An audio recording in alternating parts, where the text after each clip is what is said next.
Hi, good evening friends. Welcome back to another episode.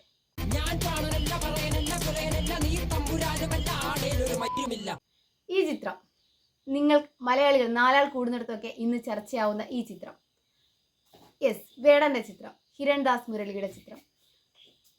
എവിടെ നോക്കിയാലും ഫേസ്ബുക്കിലാവട്ടെ, WhatsApp ചർച്ചകളിലാകട്ടെ, യൂട്യൂബിലാകട്ടെ, ഇൻസ്റ്റഗ്രാമിലാകട്ടെ, അന്തി ചർച്ചകളിലാകട്ടെ, online medias ഇൻ്റർവ്യൂവിലാവട്ടെ, എവിടെയും വേടനാണ് താരം. വേടനാണ് നിറഞ്ഞു നിൽക്കുന്നത്.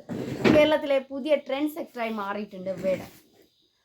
വേടൻ വാർത്തകളിൽ വീണ്ടും നിറയുന്നത് നിശാഗന്ധിയിലെ ഒരു പരിപാടി, സഹകരണ എക്സ്പോയുടെ സമയത്ത് വെറും 6000 പേർക്ക് മാത്രം പങ്കെടുക്കാൻ പറ്റുന്ന സ്റ്റേഡിയത്തിൽ, നിശാഗന്ധിയിലെ സ്റ്റേഡിയത്തിൽ 20,000-ലധികം ആൾക്കാർ തിങ്ങിക്കൂടുകയും തുടർന്ന് സംഘാടകരോട് ആ പരിപാടി നിർത്തിവെക്കാൻ പോലീസിനെ ആവശ്യപ്പെടേണ്ടിയും വരുന്ന സമയത്താണ് വീണ്ടും വേടൻ വാർത്തകളിൽ വരുന്നത്. ഇതേ തുടർന്ന് അടുത്ത ദിവസങ്ങളിൽ നടന്ന കഞ്ചാവ് വേട്ടയും പിന്നെ പുലിനഖ വേട്ടയുമായി എക്സൈസ് വകുപ്പും പോലീസും കൂടി ഇത്രയും വലിയൊരു റേറ്റിംഗ് കേരളത്തിൽ വേടന് നേടിക്കൊടുത്തു. തുടർന്ന് നമ്മൾ കണ്ടുകൊണ്ടിരിക്കുകയാണ് വേടനെ തേടി വരുന്ന ഒരു ജനസമൂഹം, അല്ലെങ്കിൽ വേടൻ എവിടെയുണ്ടോ അവിടെ ആൾക്കാർ വളരെയധികം തിങ്ങിക്കൂടുന്ന. ലാസ്റ്റ് നമ്മൾ കണ്ടത് ഈ പാലക്കാട് വരെയുള്ള സംഭവങ്ങളിൽ നിന്ന് അതാണ് മനസ്സിലാവുന്നത്. എന്തുകൊണ്ട് വേടൻ ജനമനസ്സുകളിൽ ഇത്രയും നിറയുന്നു എന്നതിനെക്കുറിച്ചാണ് നമ്മൾ ഇന്ന് പറയാൻ പോകുന്നത്.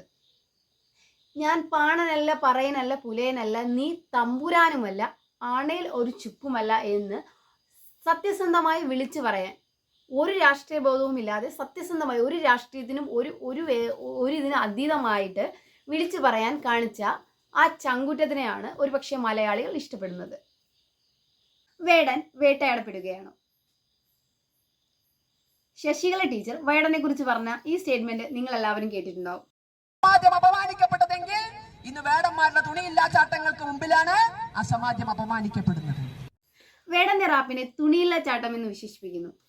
യഥാർത്ഥത്തിൽ വേടൻ പറയുന്നത് മലയാളിക്ക് സത്വമില്ല രാഷ്ട്രീയത്തോട് പറയാനുള്ള കാര്യങ്ങൾ തന്നെയല്ലേ അദ്ദേഹത്തിന്റെ പാട്ടുകളിലൂടെ പറയുന്നത്. നിങ്ങൾ എത്ര വേട്ടയാടിയാലും, എത്ര അടിച്ചമർത്തിയാലും ഒരു വേടൻ പോരിൽ ചെത്താൽ 1000 വേടന്മാർ ജനിക്കും എന്ന് പറഞ്ഞു വയ്ക്കുകയാണ് ഹിരൺദാസ് മുരളി എന്ന വേടൻ. വേടന്റെ വാക്കുകൾ കൊള്ളേണ്ടടുത്ത് അതിശക്തമായി തന്നെ കൊള്ളുന്നു എന്നതിന്റെ തെളിവാണ്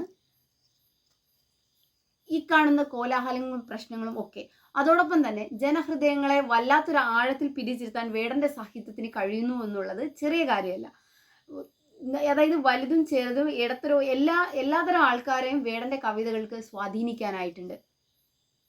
വേടന്റെ രാഷ്ട്രീയം മലയാളിക്ക് ചോദിക്കാനുള്ള ചോദ്യങ്ങളുടെ ശബ്ദമാണ്, ശബ്ദമില്ലാത്തവന്റെ ശബ്ദമാണ്. വേടൻ എന്നും തഴയപ്പെട്ടവന്റെ പ്രതിനിധി ആയതുകൊണ്ടായിരിക്കാം ജനങ്ങൾ വേടനെ ഇത്രയധികം സ്വാഗതം ചെയ്യുന്നത്.